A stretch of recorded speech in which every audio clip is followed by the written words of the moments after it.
My name is Jake, welcome to the channel. In today's video, we're gonna do a review my pie video where I review subscriber portfolios. So I wanted to just take a few minutes and share a few things that are going on in my life. But if you're not interested in that, you can obviously skip ahead. The timestamps will be in the description below. You can check out, the different portfolios. But if you are interested in, my story and what's been going on in my world, I'm gonna share a few different things about what's been going on. So for those of you that may or may not know, I haven't talked about this for a while, but my wife and I, we finally, after years and years and years, we went on our honeymoon. Now, we got married in 2017. We work and moving from Denver to Austin, and then the pandemic and everything, it didn't really work out. And then having our son Lucas, it made it very difficult to have a traditional honeymoon experience. And so we kept pushing it off, and we finally decided to do it. And we went on our honeymoon to Aruba in January here last month. And so that was a really, really cool experience. And when I say last month, I'm going to be releasing this video here on the weekend. I'm recording it here on Friday, February the 28th.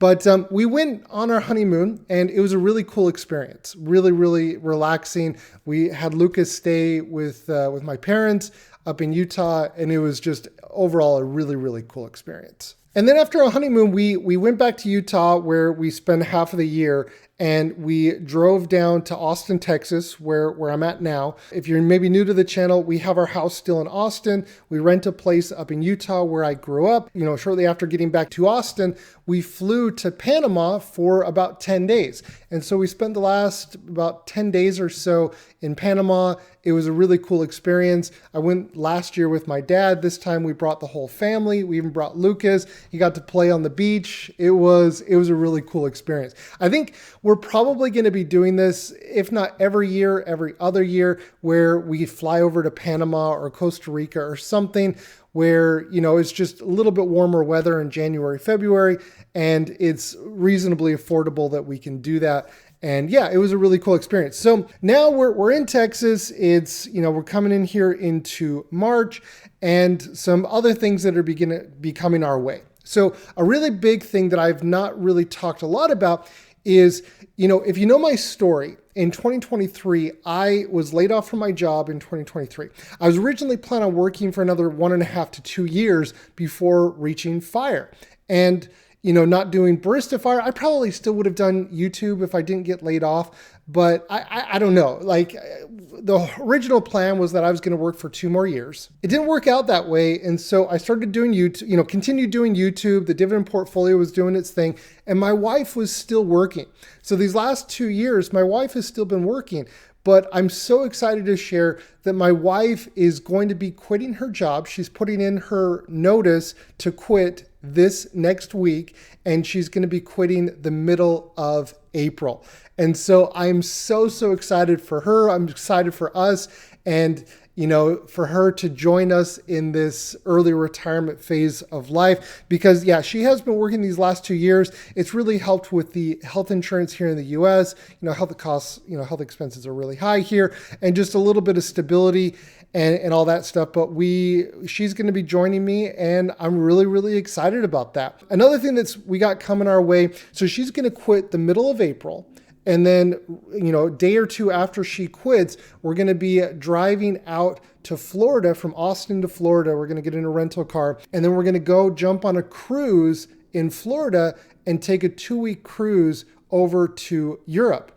And so we've been planning this for the last year or so. And so we're going to take a 2-week cruise, and then we're going to spend 2 months in Europe. We're going to go through Barcelona, up through France, Switzerland, Austria, Germany, Denmark, all of those interesting places, but the majority of the time we're going to be spending in Germany. So I just wanted to share that brief update, and we're going to be gone for about, 2.5, 3 months. And during that time, I'm not going to be doing, YouTube video, recording YouTube videos. I'm still kind of up in the air on what I want to do, because you may or you may not know this with YouTube. If you take a break from YouTube, it's basically, suicide for your channel. And so I'm really debating how I want to do that, because if I take 2.5 months off, I don't know what it's going to do to my YouTube channel.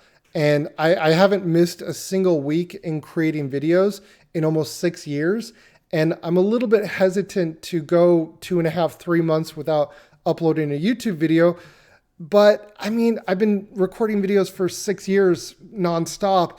So I also want to afford myself the break, and I'm kind of at a crossroads there. But I'll share more on that later, but that's kind of in the back of my mind. I just wanted to give you a brief update. If you follow my channel, if you're interested in following my story and everything, because I don't really go on Twitter. I don't really go on any other social media outlet and share what I'm doing. I'm more of a private person. But I do like, the community that I've created here on YouTube. It's been such an incredible experience. And I just want to make sure that I just want to give those of you that do follow me and my story, I want to make sure that I'm giving you, an update on where I'm at. Because I know that there's a handful of you that have been following my story for years, and, you're in a very similar situation. And I just wanted to let you know where I'm at. So when we come back in July, we're flying back to Austin in July, and then we're going to drive back up to Utah, and we'll spend the remaining time in the rest of the year up in Utah. We might do a few little,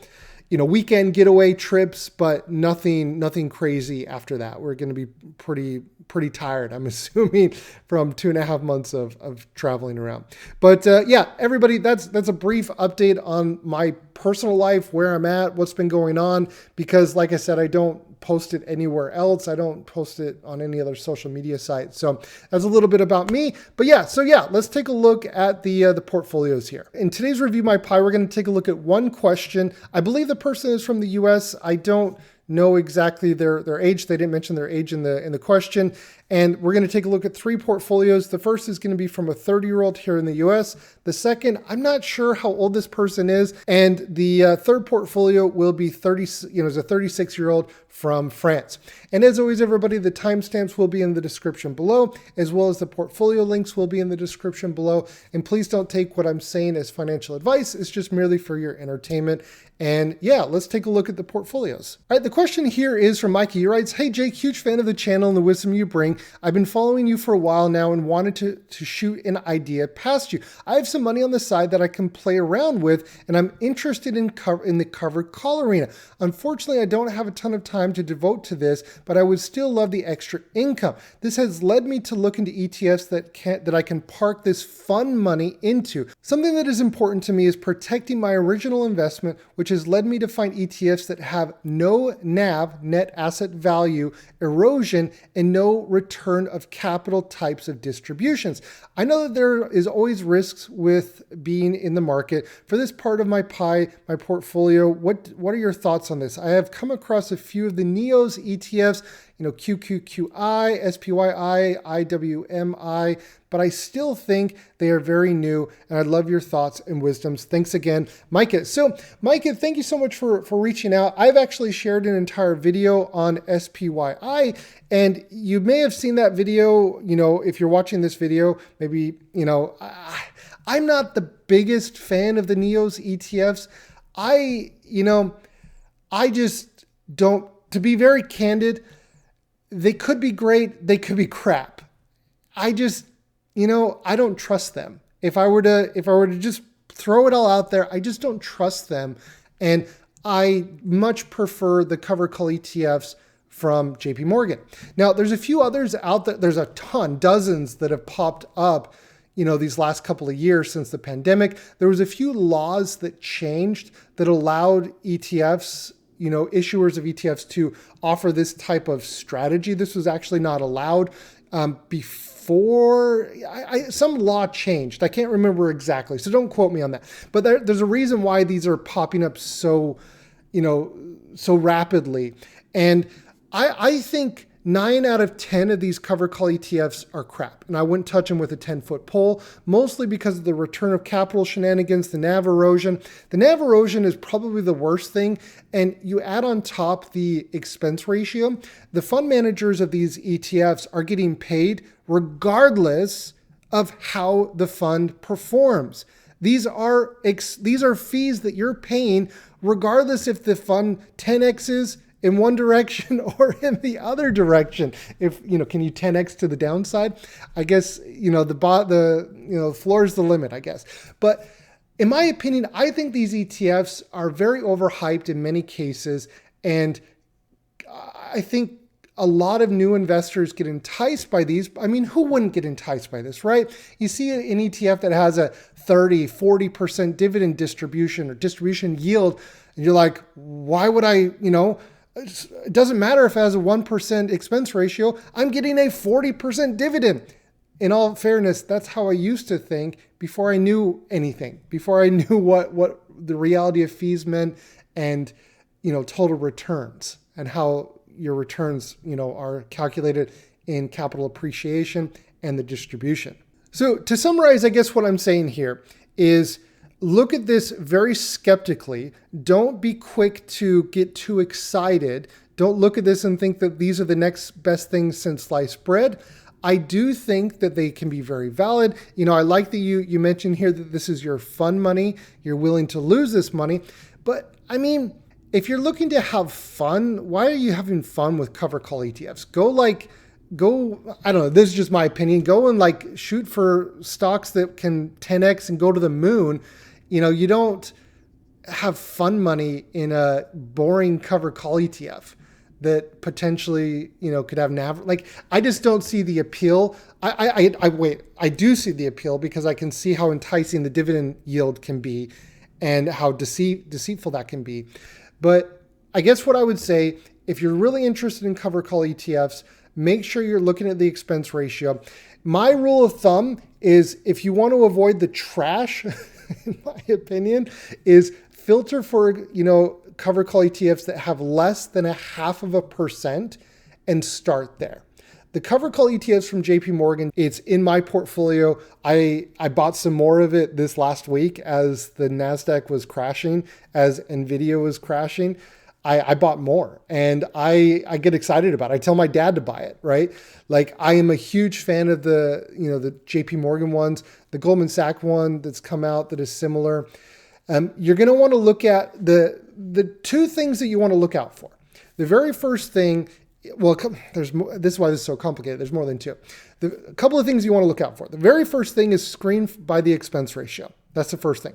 Look at how the distributions are taxed. With these new ETFs, it's difficult because the tax treatment can change year over year. So you want to confirm that the tax treatment is really long-term or short-term capital gains and not return of capital. Now, I know these NEOS ETFs, they like to say the advantage is the income, it's return of capital, it's tax efficient. Hosh posh. I don't believe any of that garbage. Now, I could be wrong, but that's just me, and I'm a skeptic when it comes to that. I think it's just my opinion. So you got the expense ratio, return of capital. The NAV erosion is nothing more than, I guess, the value of the asset, the underlying is eroding as they're distributing capital in the form of a distribution, return as a distribution. So you're looking at that. And then one of the most important things next to the expense ratio is the strategy of the fund.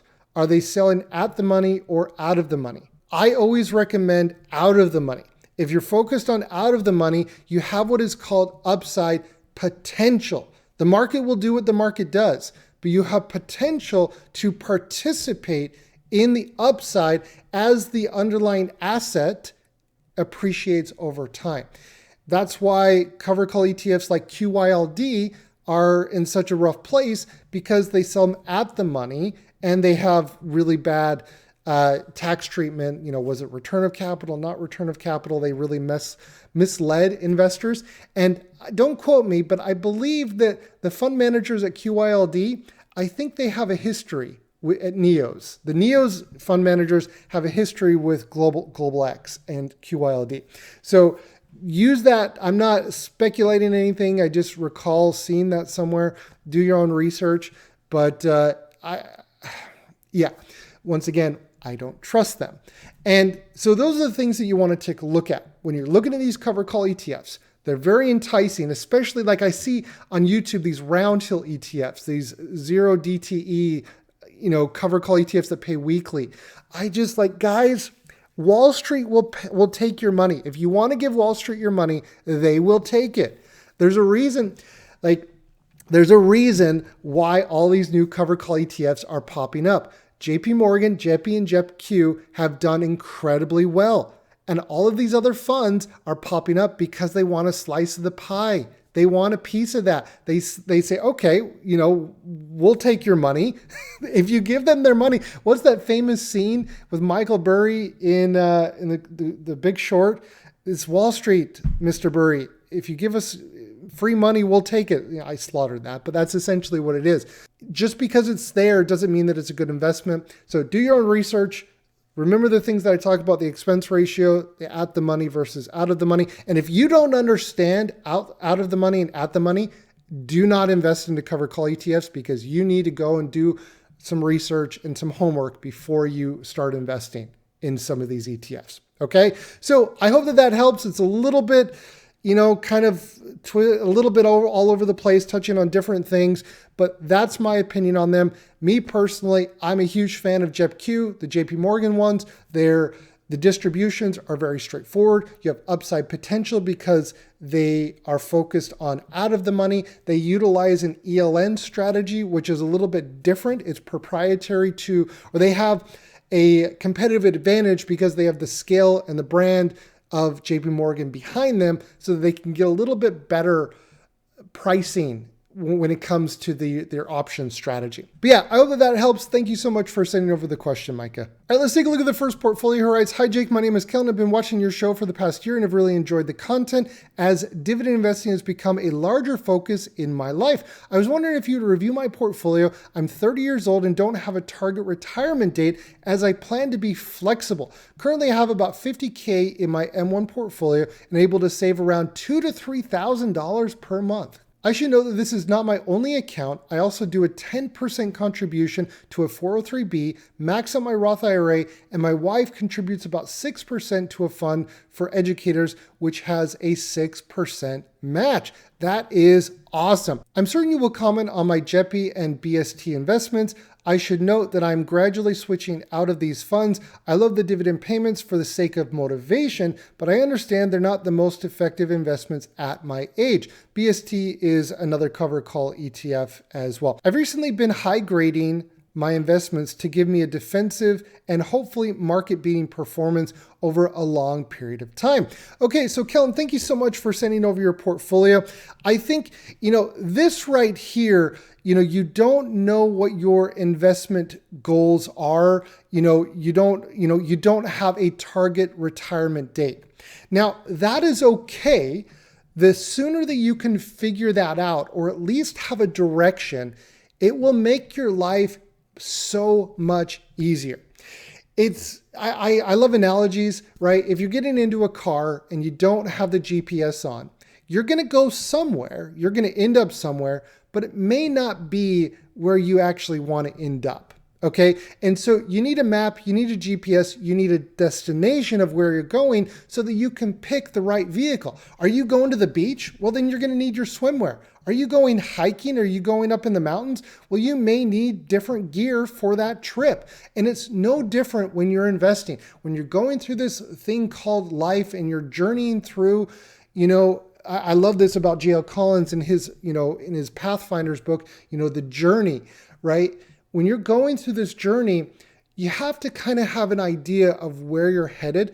Otherwise, it makes it incredibly difficult to really make an influence on where that destination is if you don't have a plan behind it, right? If you're not planning for it. So I do want to say though, that life happens and it's okay to not have everything figured out. When I was 30 years old, I very much like you, I didn't have everything figured out. I didn't have kids. Was I married at 30? I can't even remember. I wasn't married at 30. I didn't get married at 30. This was right before I met my wife actually. And so I was in a very similar situation where it's like, okay, I don't really know. Well, you're married and in a stable job. I wasn't. I was all over the place. I was traveling and even more so lost, I guess, in this sense. So I don't want to sit here and say that I had everything figured out. But what I'm saying is the sooner that you can figure out where you're going, the easier it will be to pick your investment approach and strategy so that you can start working towards that. Okay. Now, when it comes to your cover call ETFs, yes, if you have longer than 5 years before you plan on living off of your portfolio, I would recommend holding off on investing into these. It would be so much better to invest in the S&P 500 instead of JEPI. And then in, 10 years, 20 years, rebalance. Even better if it's in a Roth IRA, pay zero taxes, sell the S&P 500, and then you have a crap ton of money that you can tax-free that you can then go and dump into JEPI, which will then greatly outpace, if had you held JEPI all this time and slowly, reinvested the dividends and it compounding over time, because the underlying, the S&P 500 here in this case, will greatly outpace just holding JEPI over an extended period of time, because that's how they're designed, guys.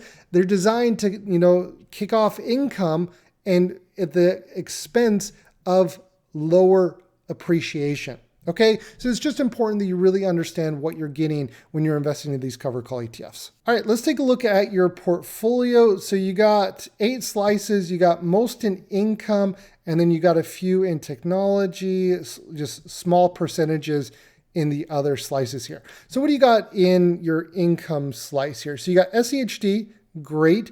You got SEHG, wait a second. SEHG is not an income fund. SEHG is a growth fund. You don't invest into SEHG for the dividend. Now, yes, SEHG has a great dividend growth rate, but it's a growth ETF, not a dividend growth ETF. DGRO is a dividend growth ETF. SEHD is a growth ETF.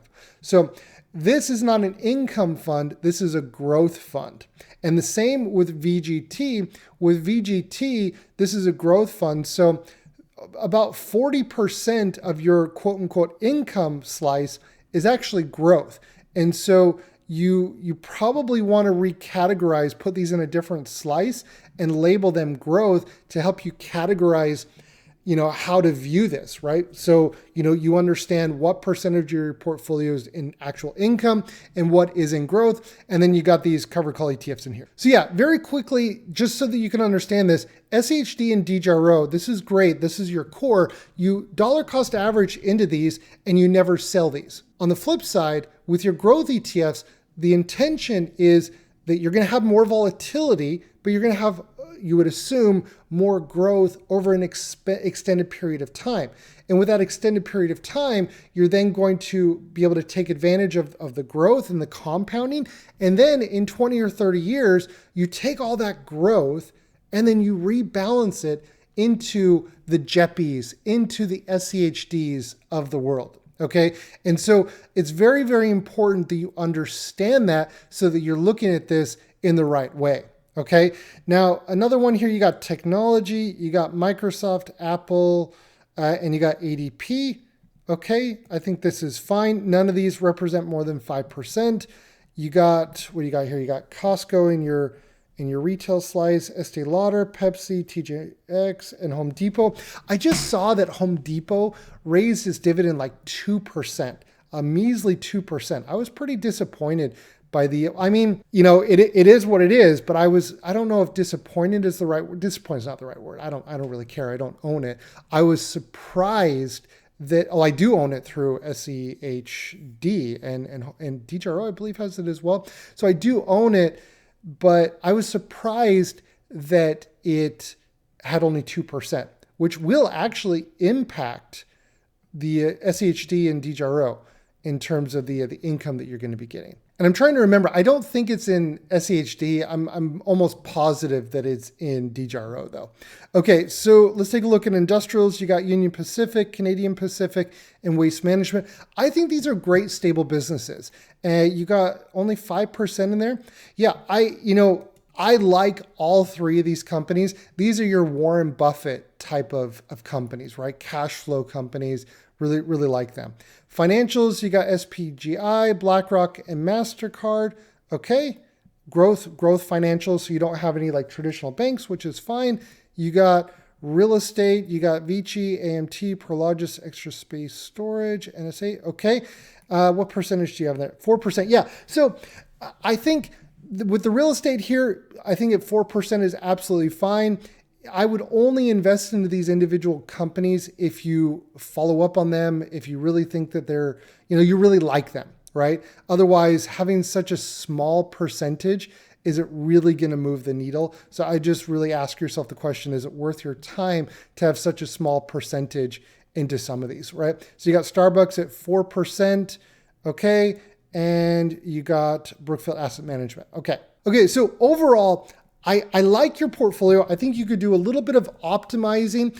I think, the majority of people out there, I think this is going to be a little bit too much, a little bit overkill. You don't need to have a little bit of everything in every single sector. And the reason why you don't have to, I used to feel, stressed out that, okay, I have to have equal distribution in each sector, right? But if you hold ETFs like SHD and DGRO and other growth ETFs, you don't have to get as nitpicky with having perfect sector allocation, okay? So if you're losing sleep at night and you're like, oh, I don't know, do I have 5% or do I have 7% in financials?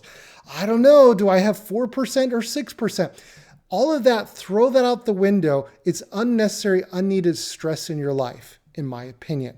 Okay. And I've done exactly that. I used to spend countless hours thinking about this and trying to make it perfect and tinkering with it and over-engineering it. And I just came to the realization that this isn't going to move the needle. I don't want to focus on that. But if you're that type of person that really enjoys it, at least for the time being, go to town. There's nothing wrong with it. I think you're doing everything in a reasonable way. You're keeping everything under a 5% weighting. I would recommend breaking up this income fund. I would have income and I would have growth. I would have an extra slice for growth so that you can understand, okay, what am I going to rebalance in retirement? And that's what I would focus on. And making sure that you understand how to invest based off of your investment time horizon, what you're going to hold forever, and what you're going to rebalance in the future and how that's all going to work. And kind of look at this because you're managing your own target date fund. As you get closer to retirement, these percentages will change, and then you'll start to look to add other high, income ETFs or dividend stocks. So just understand that, especially as you mentioned that you're kind of flexible in your planning in your email. So Kellen, I hope that this helps. I hope that this is helpful. You're definitely on the right track. Keep going, keep doing, looking at this and seeing how it's going to, make your life easier, not harder. Thank you so much for sending over your portfolio. The next portfolio here is from Maria. Maria writes, Jacob, thank you for all that you do, providing the YouTube community with great information regarding dividend portfolios. We spoke a few months ago about me turning my Roth IRA into a dividend portfolio. Yeah, so I did these one-on-one sessions. I've been doing that for a couple of years now. I haven't been able to do that as I, been traveling and doing a whole bunch of stuff here these last couple of months. I've turned that off where I'm not able to meet one-on-one. I'm planning on bringing that back here towards the end of the summer. Once we get back from Europe, once we go back up to Utah, probably in the late summer, I'll start to look to do that again. So I've gotten a handful of emails of you asking to meet one-on-one. I'm so sorry. Just right now, I'm not able to do that. And I'm hoping that I can do it here towards the end of the summer. So I appreciate you understanding that. I'd love to meet. It just currently doesn't work out. Moving on here with the email. Currently, I'm keeping a simple 60-40 split of SHD and DGRO. I'm also managing my wife's Roth with the same split. My question for you is there value in changing one portfolio to a different breakdown instead of simply duplicating efforts? I've recently been looking into adding satellite stocks and am moving to M1 Finance to do this. Could this be a way to cover a wider slice of stock market between the two accounts? I still remember and recall our conversation. I used to think about this all the time. When I was working and my wife was working, I would think that I had to have small caps, mid caps, growth, value, international, bonds. Now, wide diversification, responsible diversification is really important. Okay, I stand by that. But I think that we overcomplicate things. Instead of going and having a little bit of small cap, a little growth, little value, a little bit of this, a little bit of that, I settled on, you know what? I'm just going to buy everything and follow what JL Collins talks about, the simple path to wealth. and just invest in the VTI, VTSAX, the total US stock market. And then I was thinking to myself, well, do I then have my wife invest into bonds or international or growth or value? So I had the same dilemma. And then I started thinking to myself, why would I have her do anything less or different than what I do, unless that was my explicit goal? Okay. And so what I decided was, I'm just going to have her do the exact same thing. Now, her employer doesn't offer VTSAX or the total US stock market, so she went with 100% in the S&P 500 and she called it a day. The reason why I'm sharing this with you is you don't have to split things between your spouse just because. You don't have to. You can if that's an explicit goal, but you don't have to. And in my opinion, unless you have an explicit goal to, rebalance, like say, for example, with one spouse, you want to just do growth, the other, you just want to do value, right? You could do that if that is your explicit goal, but you don't have to, okay? And with my wife, we didn't have that goal. We had the exact same goal. In our retirement accounts, we invest for growth, and okay, we just went with broad-based, index funds, right? That's all we did. Now, if you take another example, not specific to you, Maria, but just in general, right? If, let's say you have, you take an approach where you're investing just in the dividend ETFs like SCHD and DGRO, and you're like, hey, my spouse, with that account, let's take a different approach, right? Let's invest into something where we can, invest into growth so that we can buy a house in the future. Okay, well, we're going to take a different approach, a different strategy, but you could essentially mix and match in both accounts, right? You could have half of your portfolio in growth, half in value. You could have the others in half in growth and half in value. Ultimately, what it comes down to is don't overcomplicate it. It doesn't matter. You can either mix and mingle, or you can keep both strategies the same in either account. Okay, so don't overcomplicate it, duplicating your efforts. And that's what I would say to everyone. And, I see that there's nothing wrong with going, a blend in both accounts, or going, black and white in each of the accounts, right? Growth in one, value in the other, or 50% growth and value in one, 50% growth and value in the other. Essentially, it's the same. It doesn't really matter. All that matters is how are you going to sleep at night, and how comfortable are you with your decision? So that's how I would look at that, Maria. The next thing, what I would recommend you look at is you have the split of 60-40 in DGRO. The next thing that you want to look at is your time horizon. Does that mix of 60-40 with just DGRO, does that pay for all of your living expenses?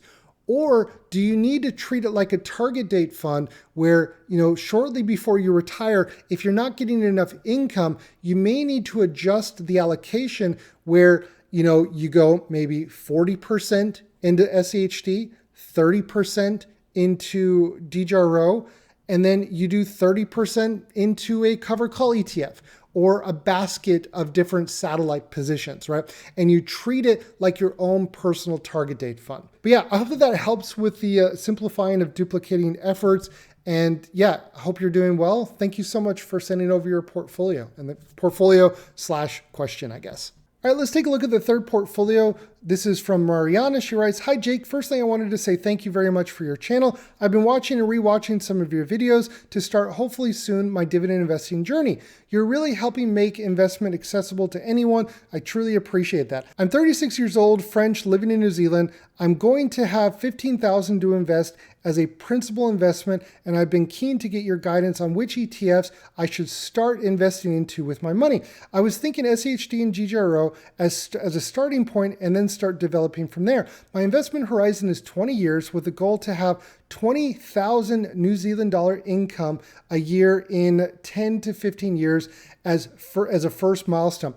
We could maybe go part-time with my partner then, but keep investing until we are 65. I've watched your video on core and satellite investing and your pyramid of investment which dividend stocks according to our horizon years. I'm trying to personalize this pyramid based on my situation.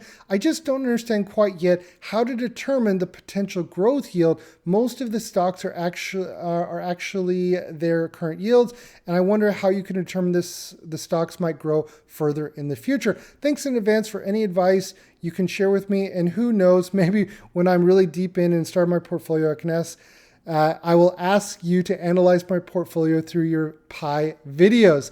Well, spoiler, Marianne, so this is actually on the pie video, and let's take a look at it. So maybe this video will help inspire you for, to build your portfolio. Now, you've done a lot of the groundwork in trying to understand what your goals are, right? You have an initial goal of an income goal of 20,000 New Zealand dollars per year in a time frame of 10 to 15 years. Now, what you have to understand is that this goal, this income goal, is going to be, partially from your individual contributions from your day job. You're going to contribute to your portfolio. That will contribute to the growth of your portfolio. But the other part is going to come organically from the investments themselves. SHD and DGRO grow their dividend between 9 and 10-ish% each year. Some years it may be lower, some years it might be higher, but averaged out over an extended period of time, you could reasonably assume around a 9%-ish dividend growth rate. And that's an incredible thing, because that's income that you're going to be getting from your money working hard for you. That's not money that you have to go and actively earn. It's growing passively from your investments. So here's the thing that I would tell you, and I would tell anyone now. Now, my investing approach has changed dramatically. I'm going to use the word dramatic over the last handful of years. And here on YouTube, it's much easier to just talk about individual stocks. You'll get a lot more views, a lot more clicks, because it's more exciting. People love talking about individual stocks. But I'm going to tell you what I've learned, and something that's helped me that I wish somebody would have told me many years ago. When you're first starting out, don't overcomplicate it. And I think you've done that well by understanding, keeping it simple with SHD and DGRO. I call this the simple path to wealth with dividend investing, which was inspired by J.L. Collins, who wrote The Simple Path to Wealth. Okay. And I think that if you focus primarily on ETFs, you may be able to reach your goal without having to, you will be able to reach your goal without the stress of individual stocks. And I'm reading your message here, and I can't hear your voice, but I can kind of tell that you're a little bit anxious. You're a little bit scared of the future, and you're scared of making the wrong decision, is what I'm reading, what your words are telling me and how I'm interpreting them. And so what I would recommend is acknowledge that uncertainty and that anxiety that this is bringing, and try to get rid of it. Try to keep it simple. And how you get rid of that is by keeping it simple, right? And so focusing only on ETFs to begin with, I think 9 out of 10 people watching my channel would benefit from that. So we start with that. We're focusing only on ETFs for now. Okay, so you got SHD and you got DGRO. SHD and DGRO, if you 50-50 them, you're going to have right around a 3% dividend yield. Now, 3%, let's pull up my calculator because I am so good in math. If you need 20,000 New Zealand dollars per year, and if you divide that by 3%, that means you need a portfolio value of 666,000 New Zealand dollars. Okay, so if you're just doing SHD and DGRO, this is what you can do. And now this is all depending on you and your situation.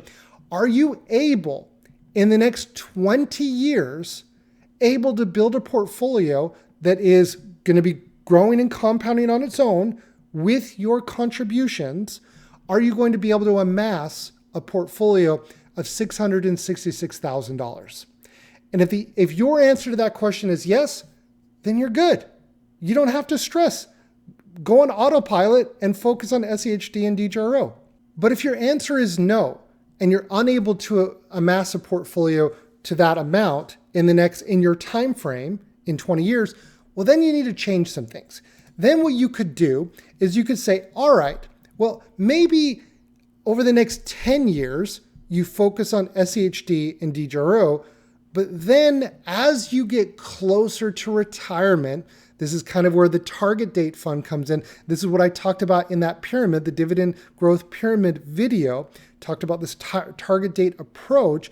Well, then what you could do is then instead of, adding new money to SEHD and DGRO, maybe you start adding another ETF, maybe like a covered call ETF or a high dividend ETF that has a higher starting yield.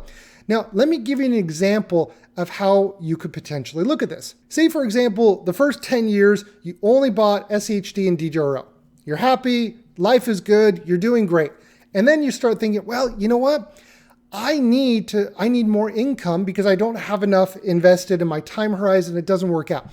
Well, then what you could do is you can keep reinvesting your dividends into SEHD and DGRO if you'd like, or you can, repurpose them and invest into something else. But what if you adjusted that 50-50 allocation from SEHD? I'm trying to think this out and I'm just going to use a paintbrush here. So now don't make fun of me because I'm using my hand here. I don't have like a pen, on an iPad. So let's say, for example, you start off with 50, oh my gosh, it's horrible. 50%, please don't make fun of me, SEHD, and you got, and then you got 50% DGRO. So this is what you're starting out with for the next 10 years, okay? 10 years you're focusing on this. But then let's say, for example, you're like, okay, I need a higher income. I need a higher yield. Well, let's say, for example, you went 34% in SEHD, and let's say you went 33% into DGRO. Okay, now, and then let's say you went 33% into a covered call ETF. This is just an example, okay? So if you did that, what this could look like is in the remaining 5 years before you retire, all of your new money would go towards this allocation right here. Okay, so that means you're not selling SEHD, you're not selling DGRO, you're simply adding more money to a new fund, for example, JEPQ. Now, SEHD has about let's do a different color here, let's do this color here. Let's say, so SEHD has about a 3.5% yield, okay? DGRO has about a 3% dividend yield. And JEPQ has about, let's say 9.5-ish% dividend yield. Now, if you were to combine these, okay, and if you were to do a weighted average, right, you would get about a 5.5% dividend yield, okay? Now, if you take that 20,000 that we needed again, right, so you need 20,000, then you divide that by 5.5%. Well, that essentially almost cuts your required capital in half. So instead of needing 666,000, you now only need 364,000. Okay? But you understand how this works? Do you just get the light bulb? Isn't this freaking amazing? This is so cool because if you know what your goal is, you can work towards it. And this is something that anyone can do to make the numbers work for them. For example, if you're in a different situation, and let's say you need 75,000, if you just did SEHD and DGRO, well, you're gonna need $2.5 million, okay? But if you need 75,000 and you do this example, you need $1.4 million, right? It dramatically changes the equation. And by the way, I haven't touched on this, but the first 10 years while you're making money, it's also pretty dang tax efficient because you're not focused on the high income until the latter years. You will be in a high tax bracket in the final years, so do keep that in mind, okay? But this is how you look at this. This is how you turn this complex, scary thing into something simple. You understand what your goals are, what's out there, you simplify it, you set a goal, and you execute on that goal. You go for it. It took me almost a decade to understand this. I really wish that someone would have shared this with me over 20 years ago when I first started investing. I started investing in a dividend strategy about 10 years ago. If somebody would have shown me this 10 years ago, I just think about all of the sleepless nights. I think about the stress, lost opportunity that over the last 10 years, if I would have started like this. This is how I wish I would have started investing. And Marianne, you have the opportunity now where you are starting, you're 36 years old, and you're trying to make this a reality for yourself. This is how I would do it in a similar situation. And anyone out there watching, whether it's 20,000 New Zealand dollars, 100,000 US dollars, 200,000 Australian dollars, it doesn't matter. The equation is the same. Make it work for you. This is how you do it. So with that, Marianne, thank you so much for sending over your question/portfolio. I hope that this was helpful for you. And everyone, I hope that this helps you. I hope this opens up your mind to a new way of thinking, that it's not, a complex thing. You can accomplish this with 1 or 2 or 3 different ETFs. You don't have to have a million individual stocks, but if you do, that's completely fine. You can do that. But yeah, I hope that this was helpful. Thank you so much for watching, and I'll see everybody in next week's video.